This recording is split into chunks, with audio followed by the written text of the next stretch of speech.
Oke, kembali lagi di channel YouTube saya. Sebelumnya, di video tutorial yang kedua itu kita telah menghubungkan model kerja dengan video editor. Sekarang ini kita akan membuat sistem database rekam medis di rumah sakit yang tadi kita buat.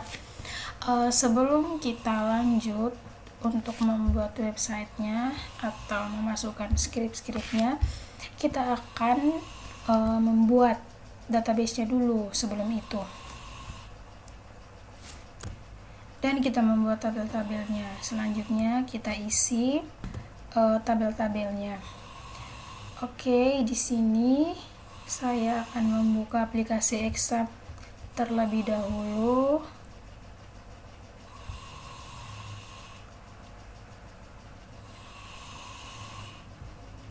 Oke, kita start aktifkan Apache dan MySQL-nya.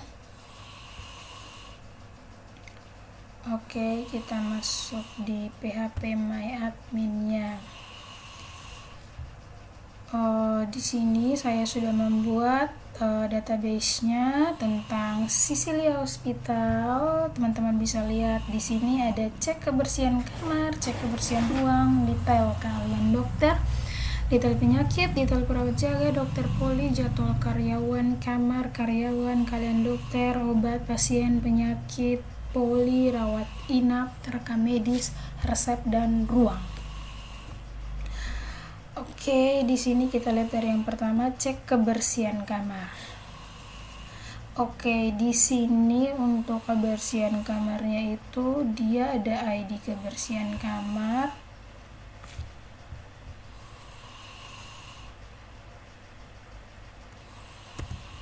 Oke, struktur untuk kebersihan kamarnya, cek kebersihan kamarnya itu di sini ada ID cek kebersihan kamar, tanggal, ID kamar, status, dan ID karyawan. Di sini yang ID karyawannya tuh kita bisa pakai cleaning service ya. Terus cek kebersihan ruang. Di sini untuk kamar dan ruang itu berbeda.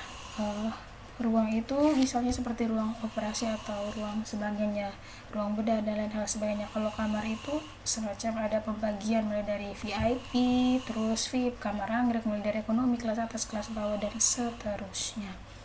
Selanjutnya setelah dicek kebersihan kamar tadi itu dia sama seperti tadi,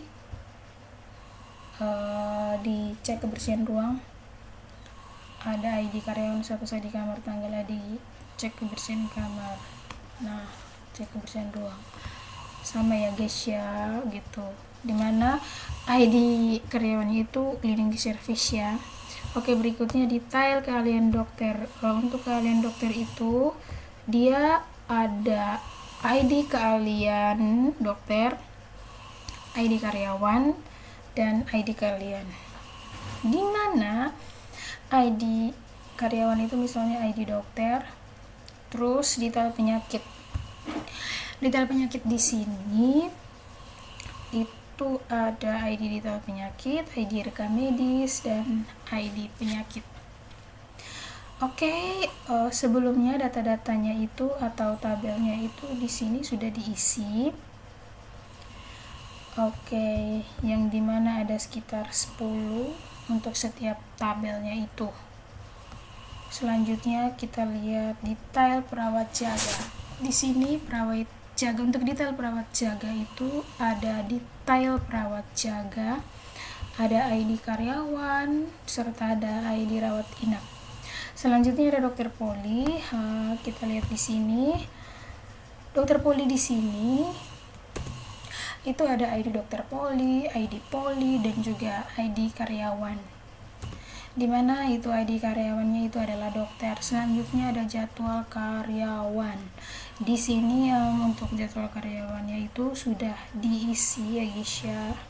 Di sini untuk jadwal karyawannya itu ada ID jadwal karyawan, ID karyawan, ID ruang, hari, jam mulai, jam selesai, dan status ketersediaan. Dimana di sini untuk status ketersediaannya itu kita menggunakan teks Oke, selanjutnya ada kamar. Di sini kamarnya itu ada ID kamar, nama, kelas, dan harga. Dimana kamarnya itu misalnya ada kamar anggrek, namanya, kelasnya mungkin VIP, VVIP, mungkin harganya 2.500.000 dan seterusnya. Selanjutnya karyawan. Di sini karyawan itu ada ID karyawan, nama, tempat lahir, tanggal lahir, jenis kelamin, alamat, telepon, email, pekerjaan, paspor. Terus ada keahlian dokter. Di keahlian dokter ini itu ada ID keahlian, nama, dan biaya. Oke, yang berikutnya obat. Untuk obatnya itu ada ID obat, barcode, nama obat, harga satuan, wujud, dan ketersediaan. Untuk ketersediaannya di sini kita menggunakan char, di mana kalau dia bernilai 1 itu berarti ada, jika bernilai 0 itu berarti tidak ada atau kosong. Oke, berikutnya pasien. Di sini pasien ini untuk biodata pasiennya ini ada ID pasien, nama, tempat lahir, tanggal lahir, jenis kelamin, alamat, telepon, email, dan password. Oke, selanjutnya penyakit. Untuk penyakit itu ada ID penyakit dan nama penyakit, nama. Oke, selanjutnya ada poli, Wigisya. Untuk polinya itu ada ID poli dan nama poli.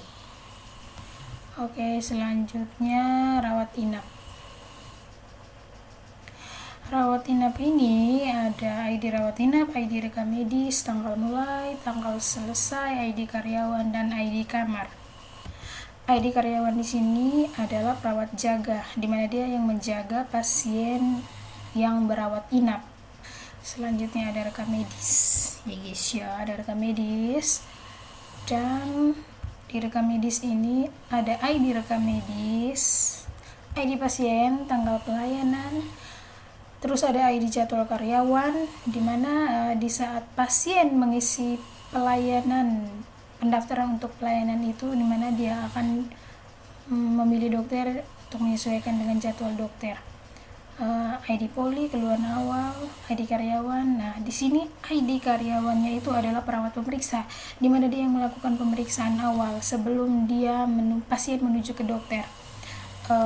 Selanjutnya ada tanggal check-in, jam check-in, tinggi badan, TB dan BB ini tinggi badan, berat badan, suhu, tensi, catatan hasil lab, catatan alergi obat, catatan alergi makanan, jenis perawatan, lama sakit, status perawatan, tanggal kontrol, ID karyawan kasir, dan metode pembayaran.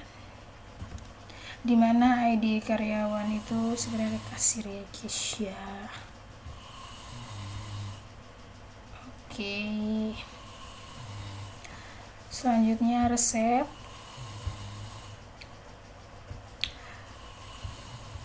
Resepnya itu ID resep, ID rekam medis, ID obat, dosis, harga satuan, jumlah, ID karyawan.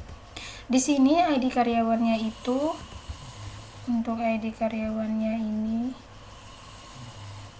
kita ganti ya guys ya.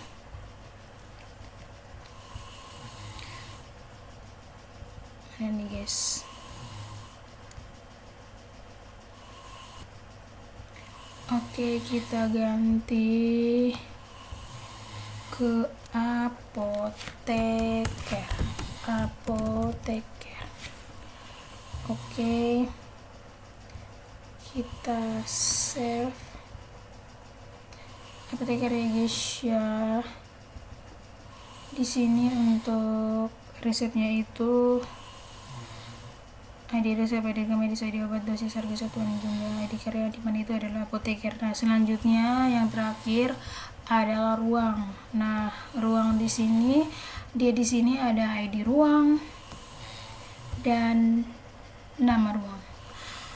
Oke, ini adalah tabel-tabel untuk database dari rekam medis Sicilia Hospital. Oke, sekian pembahasan untuk tutorial yang ketiga ini, yaitu tentang sistem database rekam medis di rumah sakit. Sampai di sini pembahasannya, sampai ketemu di tutorial selanjutnya. Sekian dan terima kasih.